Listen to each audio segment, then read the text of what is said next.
ઘણી અને આગળ વધી શકે એટલા માટે આદિવાસી વિસ્તારોમાં અને તેમજ ગુજરાતના અન્ય વિસ્તારોમાં આશ્રમ શાળાઓની સ્થાપના કરવામાં આવેલી હતી, પરંતુ છેલ્લા ઘણા સમયથી આપણે જોઈએ છીએ કે આ આશ્રમ શાળામાં શિક્ષક બનવું હોય તો પણ સતત લાખ રૂપિયા લેવામાં આવે છે। અને એની સાથે આજે અમે જે એક મુદ્દા સાથે આવ્યા છીએ એ તમામ મુદ્દામાં જે શિક્ષકો છે એ શિક્ષકો પાસે અને શિક્ષક સહિત આશ્રમ શાળાના જે બાળકો છે એની પાસે પણ ઉઘરાણા કરી અને ભ્રષ્ટાચાર કરવામાં આવે છે એની આજે આ પ્રેસ વાર્તામાં અમે વાત મૂકવાના છીએ।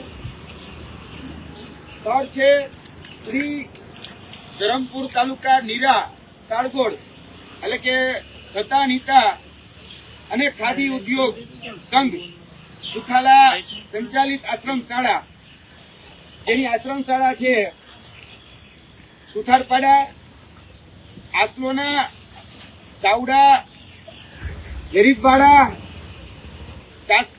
ચાવસાડા, સુલિયા, સિલધા આ તમામ જે આશ્રમ શાળાઓ છે એ આશ્રમ શાળાના પ્રમુખ શ્રી વસંતભાઈ ગુર્જલભાઈ પટેલ, ફરીથી નામ બોલું છું, આ આશ્રમ શાળાના પ્રમુખ છે શ્રી વસંતભાઈ ગુર્જરલાલભાઈ પટેલ, જે વર્તમાન વલસાડ જિલ્લા કોંગ્રેસના મહામંત્રી છે। જેમાં જોવા જઈએ તો શાળા વિકાસના નામે શિક્ષકો પાસેથી 50,000 રૂપિયાના ઉઘરાણા કરવામાં આવે છે અને લાઇટ બિલ હોય, ભોજન બિલ હોય, લાકડા ભાડું હોય, અનાજ ભાડું હોય, આ બધાની પેટે રકમ માગવામાં આવે છે અને તમામ ધાક ધમકી આપીને આ રકમ એ મંડળમાં આપવાની રહેતી હોય છે। અને ખાસ કરીને આપણે બધા જ જાણીએ છીએ કે ગુજરાતની અંદર આખા ભારત દેશની અંદર એક કાયદો છે RTE એટલે કે રાઇટ ટુ એજ્યુકેશન 2009નો એક્ટ, એ અંતર્ગત જે 6 થી 14 વર્ષનું જે બાળક હોય એની પાસેથી એક પણ ફી લીધા વગર એટલે કે નિઃશુલ્ક રીતે ભણાવવાની જવાબદારી એ સરકારની રહેતી હોય છે। પરંતુ મેં ઉપર જે નામો કીધા એ તમામ આશ્રમ શાળાઓની અંદર એક વિદ્યાર્થી દીઠ 200 થી 300 રૂપિયા એડમિશન ફી લેવામાં આવે છે। તેના તમામ આધાર પુરાવા અમારી પાસે ઉપલબ્ધ છે।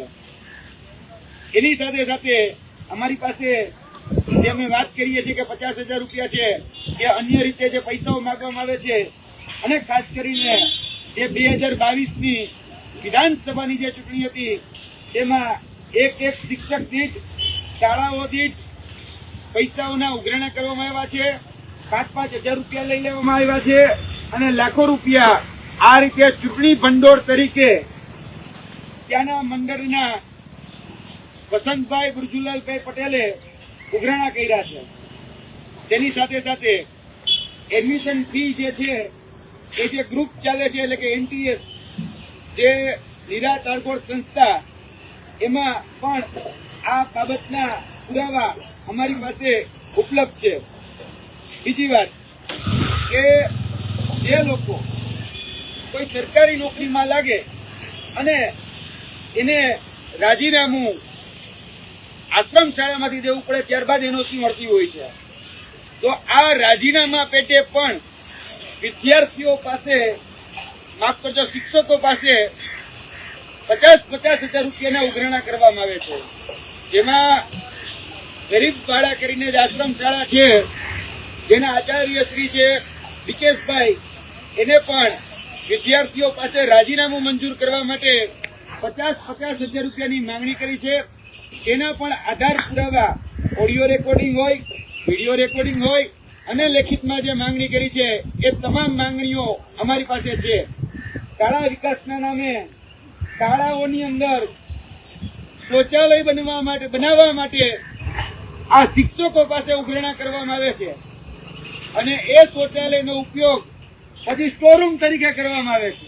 એટલે કે બાળકો જે છે એ પેશાબ બાથરૂમ જવા માટે પણ આશ્રમ શાળાની અંદર આશ્રમ શાળાની બહાર જાય છે, પણ એ શૌચાલયનો ઉપયોગ કઈ કરવામાં આવતો નથી અને વિકાસના નામે ફાળો ઉઘરાવવામાં આવે છે. અને જો શિક્ષકો ફાળો ન આપે તો એને અલગ અલગ ધાક ધમકીઓ અને નોટિસ આપવામાં આવે છે. અને જે શિક્ષક એમ કે મારી પાસે પૈસા નથી તો એને લોન પણ આપવામાં આવે, એને EMI કરી દેવામાં આવે છે અને એ EMI ના કાગળિયા પણ અમારી પાસે ઉપલબ્ધ છે. વાત બીજી કે આ ઉમેદવારો જે છે, આ શિક્ષકો જે છે, એની પાસેથી ઓરિજિનલ ડોક્યુમેન્ટ જમા કરાવી લેવામાં આવે છે. આ જે શિક્ષકો છે એની પાસેથી જે સર્વિસ બુક કહેવાય એ સર્વિસ બુક પણ લઈ લેવામાં આવે છે અને પછી એના જોરે આ શિક્ષકો ઉપર એ ઉઘરાણા કરવામાં આવે છે. અને જે એના પાલતુ શિક્ષકો છે આ મંડળના, એ પાલતુ શિક્ષકો એના આચાર્ય જે છે એ આચાર્ય તો આ સ્કૂલમાં ક્યારે આવતા જ નથી, બાળકોને કોઈ પણ પ્રકારનું શિક્ષણ આપતા નથી, એક પણ વિષય લેતા નથી અને શાળામાં ફક્ત ખાલી જે માસ્ટર હોય એમાં રોલમાં સાઇન કરવા માટે આવે. અને અમુક તો આચાર્ય એવા છે કે આખું માસ્ટર ઘરે લઈ જાય છે અને મહિના દિવસ પછી આવે અને આશ્રમ શાળામાં માસ્ટર મૂકી જાય છે. એટલે આવા પણ દાખલા, આવા પણ આધાર પુરાવા સાથે અમે આજે વાત કરવા માટે અને પોતાની જે આપવીતી છે એ આપવીતી એ કહેવા માટે અહીંયા શિક્ષકો આવ્યા છે. હવે હું વિનંતી કરીશ શિક્ષક શ્રી રીનાબેન સોલંકી કે જેની સાથે જે આ ઘટના બની તેની તમામ વિગત એ કહેશે. ત્યારબાદ કલ્પેશભાઈ પરમાર, તેજસભાઈ પટેલ અને મુકેશભાઈ અબાણી ને હિતેન્દ્રભાઈ પોતાની આપવીતી કહેશે. રીનાબેન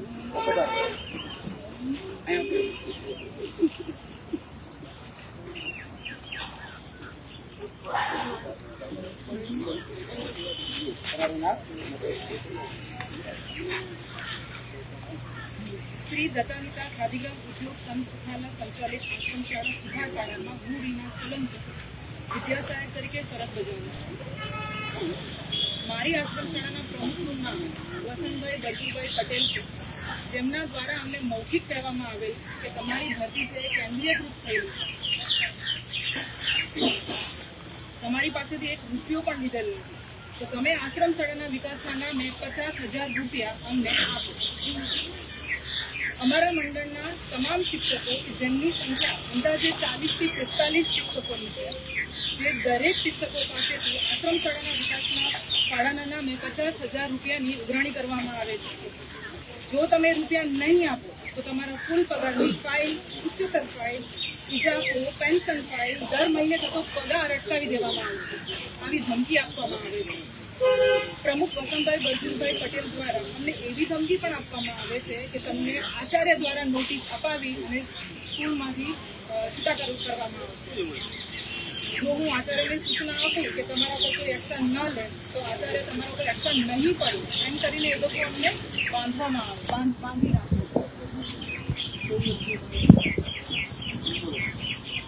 પ્રમુખ વસંતભાઈ બળજીભાઈ પટેલ દ્વારા 50,000ની માંગણી અને આચાર્ય શ્રી શશિકાંત પટેલ દ્વારા ખોટી નોટિસો આપી આ મુજબ અન્ય હેરાનગતિના કારણે મે તારીખ 14 જુલાઈ 2025ના રોજ આયોજન વહીવટદાર શ્રી આદિજાતિ વિકાસ અધિકારીની કચેરી વલસાડ અને 15 જુલાઈ 2025ના રોજ કમિશનર સાહેબ શ્રી આદિજાતિ વિકાસ કચેરી બિરસા મુંડા ભવન ગાંધીનગર ખાતે લેખિતમાં અરજી કરેલી છે. આ રીતે આશ્રમ શાળા સુધારપાડાના આચાર્ય શશિકાંત પટેલ દ્વારા 29 મે 2025ના રોજ કોલ કરીને અમને જણાવવામાં આવ્યું કે આશ્રમ શાળાના નામે આશ્રમ શાળા વિકાસના ફાળાના નામે પ્રમુખ શ્રી વસંતભાઈ પટેલ દ્વારા 50,000 રૂપિયાની માંગણી કરે છે, જેનો પુરાવો આશ્રમ શાળા સુધારપાડાના ગ્રુપમાં મેસેજ પણ કરેલ છે.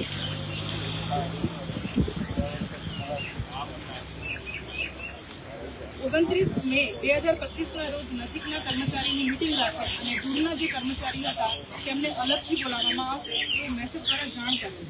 આમ 9 જૂન 2025ના રોજ આચાર્ય શ્રી શશિકાંત પટેલ દ્વારા શાળા કક્ષાએ મિટિંગ રાખેલ અને એમાં મંડળમાં સહાયતાના ફાળા બાબતે એવી ચર્ચા કરેલ અને માસ્ટર જે મિટિંગ રજીસ્ટર હોય એની અંદર સહી પણ કરાવેલ અમારી.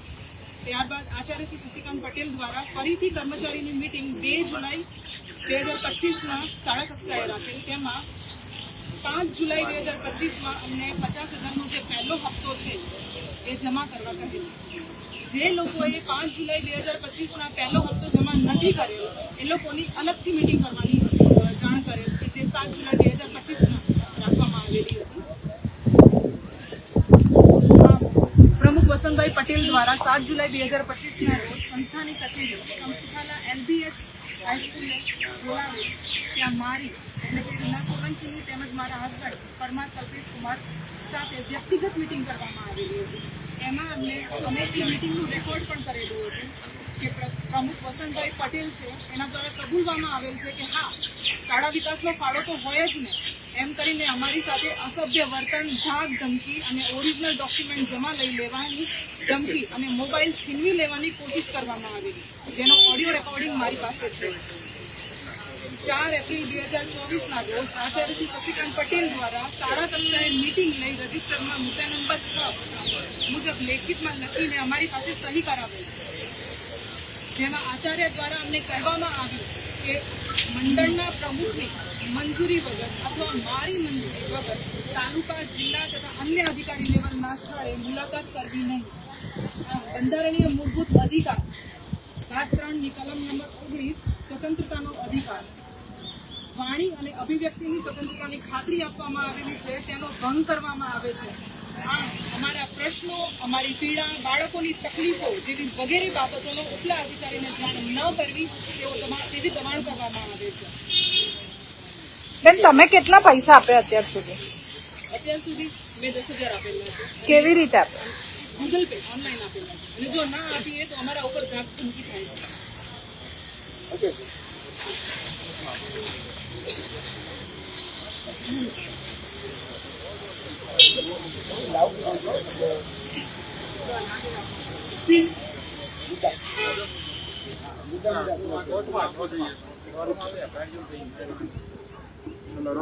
તમારે કે કરવાનું રેકોર્ડ જ કરવાનું છે ને ના કરવું કે છે તારો હાલો કે મારું નામ છે કલ્પેશ. હું ધરમપુર જે એની અંદર ફરજ બજાવું છું.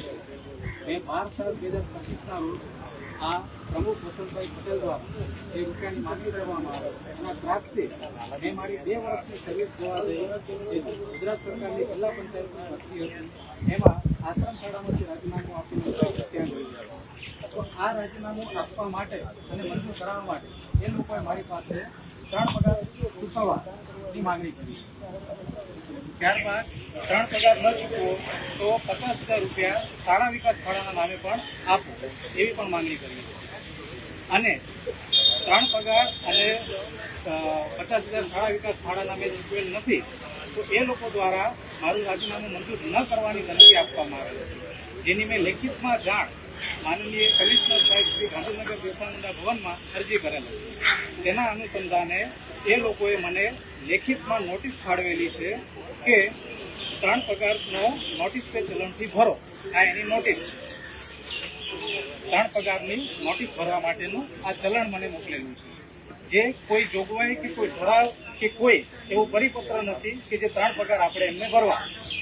ત્યારબાદ મેં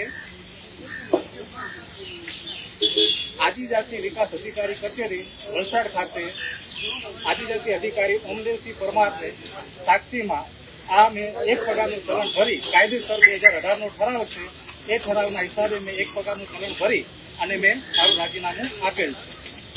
ત્યારબાદ આ મેં 31/7/2025 રોજ રજિસ્ટરી પોસ્ટ દ્વારા પ્રમુખ શ્રી વસંતભાઈ બચુલભાઈ પટેલ તથા આચાર્ય શ્રી શશિકાંત પટેલને મેં નોટિસ પે ભરેલ છે તથા રાજીનામું મંજૂર કરી રાજીનામું મંજૂર કર્યાની નકલ મોકલી આપવા આ મેં એમને અરજી કરી હતી, પણ આજ સુધી મારું રાજીનામું મંજૂર કરી મને નકલ પહોંચાડેલ નથી. આવી જ રીતે આશ્રમ શાળા વેરી ભવાડા જે હર્ષિદાબેન છે એમનો મને કોલ આવ્યો હતો, કેમ કે એમણે પણ રાજીનામું મૂક્યું ત્યારે તેમના આચાર્ય શ્રી વિકેશભાઈ એમણે એમ કહ્યું કે પ્રમુખે એમ કહ્યું છે કે તમે 3 પગાર કોણ આપશે. એ જે રાજીનામું મૂકે છે હર્ષિદાબેન એમની હાજરી જિલ્લા પંચાયતમાં પણ અને આશ્રમ શાળામાં પણ બંને જગ્યાએ આપણે હાજરી પૂરશું અને એ લોકો હર્ષિદાબેન ઉપર ખોટો કેસ કરી દઈશું કે આ બંને જગ્યાએ આ લોકોનું નામ બોલે છે. ત્યારબાદ આ કોલની વાત થતા પછી મેં એમને સલાહ સૂચન પણ આપેલા કે તમે પ્રાંતમાં જઈ અને 1 પગારનું ચલણ ભરી રાજીનામું મૂકી શકો. તેમણે પણ 1 પગારનું ચલણ ભરી અને રાજીનામું મૂકેલું. આ બાદ એમણે ત્યાંના ધારાસભ્ય દ્વારા કોલ દ્વારા રાજીનામું મંજૂર કરાવ્યું હતું અને પછી ત્યારબાદ રાજીનામું મંજૂર કરવામાં આવ્યું.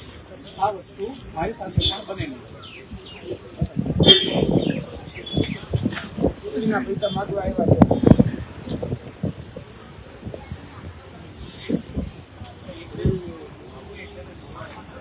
આ છેલ્લા તમે ચલો રોલિંગ.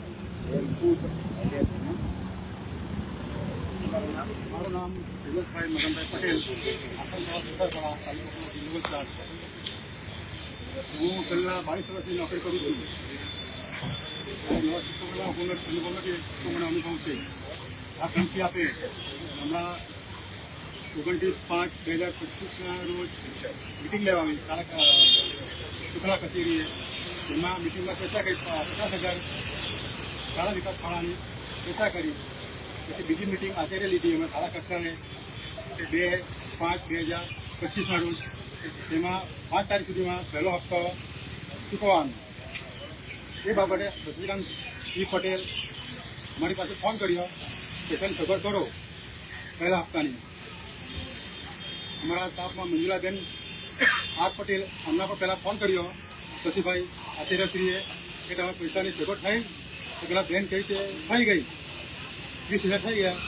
પછી અમારા બીજા ભાઈ છે ઈશુભાઈ કે ગાયકવાડ રસોઈયાભાઈ છે, એમને બી ફોન કર્યો શશીભાઈએ આચાર્યશ્રીએ પૈસા સગવડ થઈ ગઈ, એમના પૈસા સગવડ થઈ ગઈ. પછી મારા પણ ફોન આવ્યો તેજસભાઈ તમારા પૈસાની સગવડ થઈ ગઈ મારા આટલા બધા પૈસા પોતાના ભેગા કર્યા, મને આપ્યા, મંજુલાબેન મને આપ્યા, બચુભાઈ મને આપ્યા અને મારા ખુદના 20,000 મંજુલાબેનના, બચુભાઈના 8,000 અને મારા 4,000 અને 6,000 રોકડા અને 10,000 અને 4ઠી તારીખ 4/5/2025ના રોજ આચાર્ય શ્રી શશિકાંતભાઈને મેં રોકડા 10,000 એમ કરી મારા 20,000 આ બધા પૈસા મેં મને ભેગા કરાવ્યા અને આસરોણાના આચાર્ય શ્રી અરવિંદભાઈ એ પટેલ એમને આપી દેજો. બધા પૈસા અરવિંદભાઈ એ પટેલને આપી દેજો. તમે બધા પૈસા આપી દીધા અને પૈસા ન આપે તો બધી જાતની ધમકીઓ આપે છે. પગાર અટકાવી દઈશું, વિઝા અટકાવી દઈશું, સર્વિસ બુક લઈ લીધી છે હમણાં મારી, આવી ધમકી આપે અને મને નોટિસ બી આપી છે હમણાં. આ બધી સાચી વાત કરીને મને આ બધી નોટિસ આપી છે.